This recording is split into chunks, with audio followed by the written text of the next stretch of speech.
Good morning, everybody. Madam President, thank you. Thank you for your great leadership here, and literally thank you for our 30-year friendship. Dr. Coleman, thank you for what you have done for the children in the Commonwealth of Virginia, and we're only getting warmed up.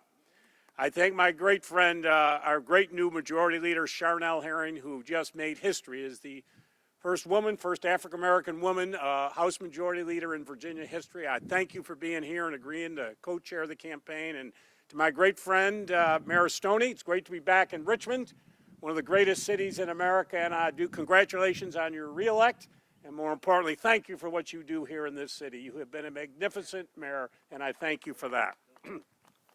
Folks, I think you all know that this year has not been an easy one on so many folks. Virginians in every single corner of the Commonwealth have really faced unprecedented challenges. Students and teachers and parents are trying to juggle remote learning and getting our children safely back to school. Frontline workers are putting themselves and their families on the line to care for those most in need here in Virginia. Families are in danger of missing rent or mortgage payments or worried about just putting food on the table. But this year has also shown us the best of who Virginians are and who we can be. Virginians like Sally Eisner, a nurse up in Northern Virginia who came out of retirement to care for patients again and to help our overloaded hospitals deal with COVID. We've stepped up to the plate. We've been bold. We have taken actions that will move our Commonwealth forward. This pandemic has given us big, tremendous challenges. But folks, it's also given us a big opportunity. And it's up to us to make it count. I am running for governor again to think big and to be bold and to take the Commonwealth of Virginia to the next level and to lift up all Virginians. Over the next few months, I will be releasing several plans on how to build a stronger and fair post-COVID economy by continuing the fight for civil rights and voting rights, attracting businesses and creating the best jobs and the raised wages, ensuring that all Virginians have access to affordable health care, and building a clean energy economy to address climate change. And we do need to address the issues of affordable housing that is affecting so many of our communities. But today, I'm proud to launch my campaign on the plan that I think is most important to every Virginian, and that is education. To build a strong post-COVID economy, the best workforce in the world, and to create a clear path for the middle class, we need to make an unprecedented investment in education. The time is now to ensure a world-class education for every single Virginia child. Our future and our children cannot wait. That's why we're here today in Richmond. We're here for our children's future. And I could not be more proud to be back at marvelous Miles Jones Elementary School, as been mentioned by the mayor. I was fortunate to visit here with the students and the staff, as well as Principal Sonia Shaw, to celebrate their Breakfast After the Bell program, which provides nutritious meals for every single child to help them get the quality education that they deserve. Because kids are hungry to learn, but they can't learn if they're just plain hungry. And that's why when I was governor, I increased funding for school nutrition programs. And I want to thank my wife and the former First Lady, Dorothy McAuliffe, who led the effort to ensure and get 13 million more meals served every year here in the Commonwealth of Virginia. We need that kind of big thinking and bold action now more than ever. If this pandemic has told us anything, we cannot tinker around the edges. We cannot put Virginians through another storm. The old Richmond approach just doesn't work anymore. Folks, it is time for a new Virginia way. And I know that old way of thinking because I fought against it constantly as governor. Time and time again, oh, governor, we can't do this or we can't do that. That's too big. That's not how we do it here. Well, I showed them then how wrong that they actually were, and I'm here today to tell you we're going to do it again. When I was governor, the Republican legislature told me that I could not reverse a racist Jim Crow law that had disenfranchised hundreds of thousands of Virginians. Guess what? They even sued me for contempt of court to try and stop me. But let me tell you this, folks, that small ball thinking is never going to stop me from fighting for bold progress for civil rights or any other issue. I went bigger than any governor in the history of the United States of America, and I am proud that now 200,000 Virginians have their rights back to vote. I think of Virginians like Calvin Manners, who is a U.S. Army veteran who actually served in Desert Storm. The old way of thinking kept Calvin from being able to participate in the very democracy that he was fighting for overseas. This pandemic is a turning point in our lives, and our goal can't be just to go back to where we were before. We need to think big and act bold to take Virginia to the next level. And the one thing that has the opportunity to lift up all Virginians is education. Today, I am releasing my education plan. We need to finally tackle inequities in education and build the nation's best workforce for the nation's great job creators that I constantly try to recruit to come here to Virginia. And I am proud to announce that we are going to make the biggest, boldest investment in education in Virginia history. With a $2 billion a year investment, I'm going to dramatically increase teacher pay. We are going to ensure that every single student in Virginia is online. We are going to ensure that and expand that every 3- and 4-year-old child at risk here in Virginia gets preschool education, and finally address the inequities that we have in our schools. Like clockwork, the old way of thinking has reared its head again. The first response from some Republicans and even a couple Democrats, oh, Governor, we can't do it, we can't afford it, it's too big. Well, guess what? We're going to prove them wrong once again. Because the one thing we cannot afford to do is to keep black and brown and rural children from being able to access what they need to get a quality education. We need to make sure that every child is prepared for the 21st century jobs. Virginians are desperately ready for this. Virginians like Eric Branch, whose voting rights I restored as governor. I recently talked to Eric, and he told me that he is using his new voting rights to vote for his grandchildren's future and to make sure that they get a quality, world-class education. Folks, we cannot let Eric's grandkids down because we're stuck in the small ideas of the past. They deserve better. They deserve a new Virginia way. As you know, when I was governor, we expanded preschool and got thousands of children access to quality early childhood education, despite roadblocks that I had from the Republicans and the incrementalist crowd. We made progress then, and we're going to do it again now to make sure that every 3- and 4-year-old Virginia child in need gets access to preschool. Even before this pandemic, too many of our students were not online. Just ask educators like Crystal DeLong in Bedford. Crystal has to worry whether her students at Liberty High School have access to working internet so they can complete their coursework and not fall behind. That's wrong, and I'm making a commitment here today that we are going to get every single Virginia student online. And we're going to make sure, folks, this is so important, as Dr. Coleman knows better than anyone, that we are going to make sure that we are going to have the best teachers in the nation here in the Commonwealth of Virginia. Did you know that Virginia ranks 50th out of 50 states with teacher pay compared to average pay? We are dead last in America. And if you happen to be a teacher in Maryland or Pennsylvania or Delaware, you make $10,000 to $20,000 more per year in those states than you do here in the Commonwealth of Virginia. And we are the 10th wealthiest state in the United States of America. That is a disgrace. I promise you, we will make a bold and dramatic increase in teacher pay. And I promise you, over the next 4 years, we will raise teacher pay so that they are above the national average for the first time in the history of the Commonwealth of Virginia. And we're also going to create a pathway to support the next generation of highly qualified diverse educators.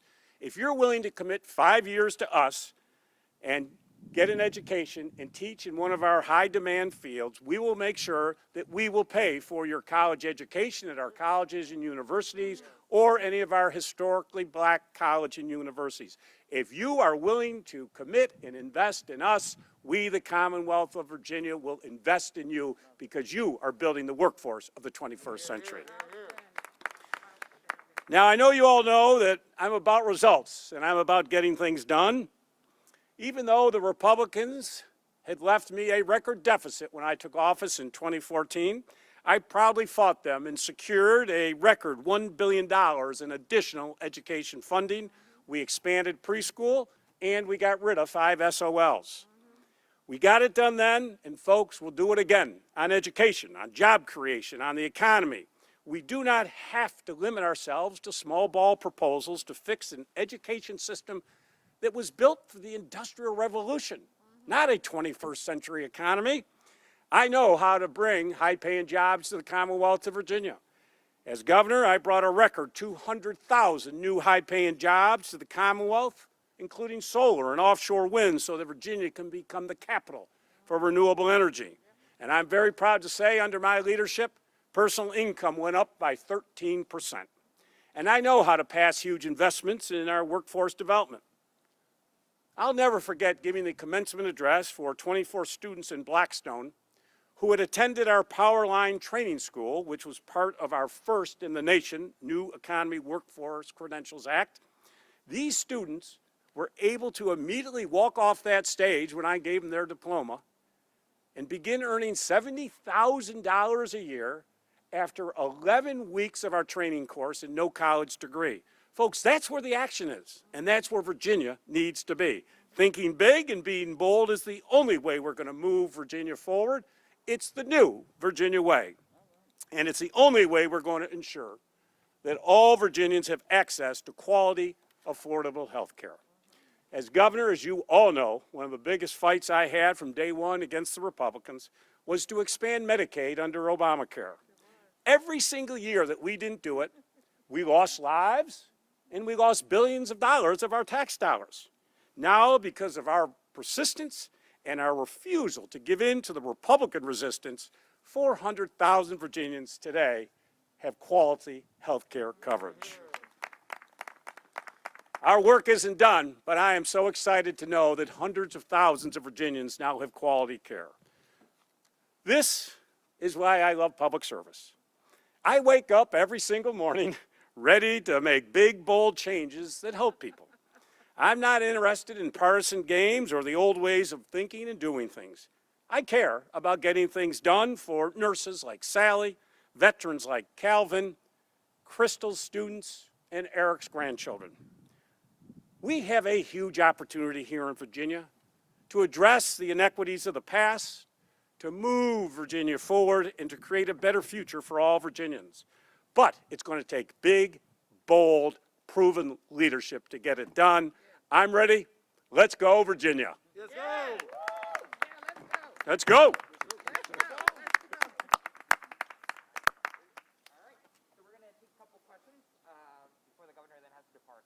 Julie?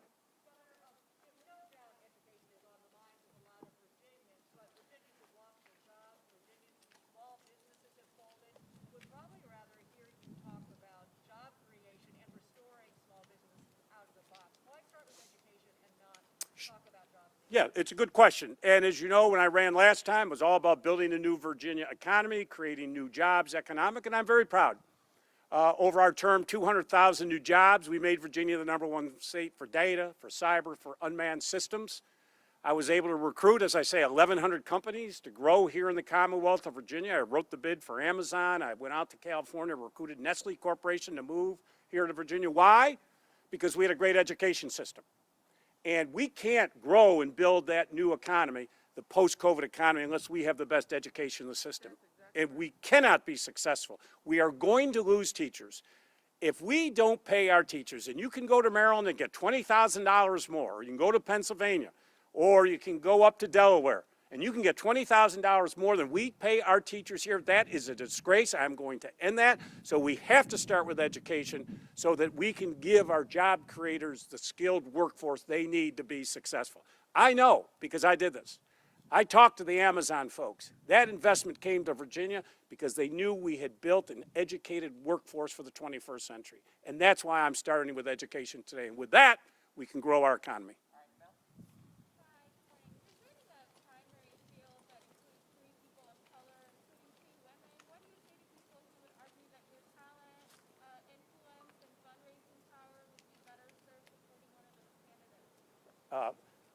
I'm running on a big agenda of thinking big and being bold. I've just laid out a new education plan that is desperately needed here in Virginia. I'm thinking big, I will act bold, and I am laying my agenda out about how we take Virginia to the next level. Other candidates will put their plans. I'm telling you what I want to do for all Virginians, and I don't know if anyone else want to answer. Yes, I would like to say something. Terry has a track record of being responsive to black and brown communities. Anytime our communities have asked Terry to do something, Terry has delivered. He has a track record. So for those of us who are standing with Terry, we're standing with him based on what he has done and what we know he can do. This has nothing to do with race. It has everything to do with who can best represent Virginia and bring us to where we need to be in this 21st century. Governor, you faced some criticism from some members of your party over your stance on the Confederate statues, on the Atlantic Coast Pipeline. Obviously, that was a while ago. Have your opinions changed at all on those topics? Well, listen, I think if you look over my 4 years, I was by far the most progressive governor in the history of the Commonwealth of Virginia. I led the nation on restoration of rights. I had more pardons than any governor in the history of the Commonwealth of Virginia.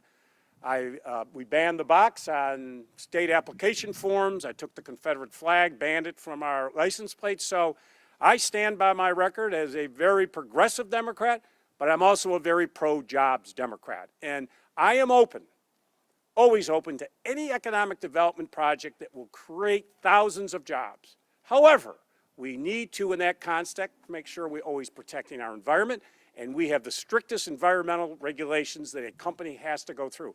And if you don't make it through, you're not going to get the permit. And that's how it should work. And I was very proud as it relates to renewable energy. I'm the first governor. I did the largest offshore utility wind project in the United States of America. I'm very proud. I did the largest solar field in the entire mid-Atlantic down in Accomack County. I took, as you know, wind, 18 megawatts up to 500, the greatest increase of any governor in the United States of America.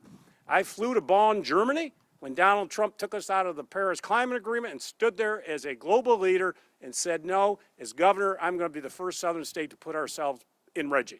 So I'm very proud of the record, but you know what? We got to build on it. We got a lot of things we need to get done going forward, and that's why I'm here today. Yeah, obviously last time you were governor, you didn't have the luxury of Democrats controlling the House and the Senate. So other than this big proposal for education, are there any other specific proposals that you would seek out that you didn't have the opportunity or chance to do before? Sure. And let's remember, when I came in office, when I ran for office, Republicans controlled all three statewide. We swept the ticket in 2013. But we only had 32 Democrats in my House of Delegates. And I had to play a lot of defense. As you know, I have the record 120 vetoes, more than any governor by far in the history of the Commonwealth of Virginia.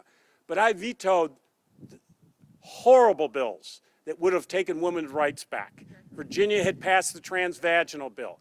They had put in legislation and regulations that shut down our women's health clinics. I kept every single one of those women's health clinics. We had the worst LGBT community bills that they tried to pass, the most anti-environment, the most anti-labor.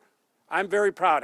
Thanks to the folks here, I was 120-0. I never lost a veto. So I had to play a lot of defense, but on the other hand, I did work with the legislature, Republican legislature. I got many of my bills passed on economic development and growing and building the economy. What we need to do with a Democratic legislature, I think, number one, on the restoration of rights, we need to make sure we're changing that so it's not in our Constitution, so it's an automatic. Once you, like other states in this country, it is automatic. I would lean on that. I still think we need to do a lot of work on criminal justice reform. You know, we still have, you know, young men and women from communities of color, I think they're disproportionately sentenced here in the Commonwealth of Virginia. I think of Lenny Singleton, who I pardoned. Lenny was a young African-American man who had about 11 robberies. He was a drug addict. He stole $50 from different stores. His total theft was $511. He was sentenced to 2 life sentences plus 110 years. I mean, I need to look at that criminal justice, and we just need to reform it. What I want to do is make sure Virginia is #1 on education and job creation. We're open and welcoming to everybody, and with a Democratic legislature, we can continue to move in that direction. But listen, I will work with anyone. I said this to the Republicans when I came in last time. I want to create jobs. I inherited sequestration, the Great Recession. I inherited an economy that was on its back and a record deficit. I will work with anyone if you will help us make Virginia #1. And with a Democratic legislature, boy, sky's the limit of what we can get done to help Virginians. We know that you have filed some paperwork in August, but there was no real decision made. What exactly made you decide that now is the time for you to run again, and why you feel you are the best candidate? Well, sure, and I've just gone through a lot of the proposals in education, what I think I'd like to get done. Listen, I was very busy in the fall. I don't think anybody worked harder than myself to help Joe Biden and Kamala Harris get elected. I did nearly 200 events, I think, just here in the Commonwealth of Virginia. So I was very busy campaigning to make sure that we got Donald Trump out of the White House. So that took up most of my energies. Once I was done with that, others like Senator Lucas and others, and Delegate Majority Leader Charnel Herring and Mayor Stoney and others, we all sat down and talked about it. And folks encouraged me to run. They came and said, we need you back in the state to take us to the next level. Absolutely. So that was the decision I made based upon so many communities of color around the Commonwealth of Virginia who've called me over the course of the last 6, 7, 8 months. But I didn't focus on it till we were done with getting rid of Donald Trump. That was my #1 priority. Great. All right. Thank you, everybody, for coming out. Thank you, everybody.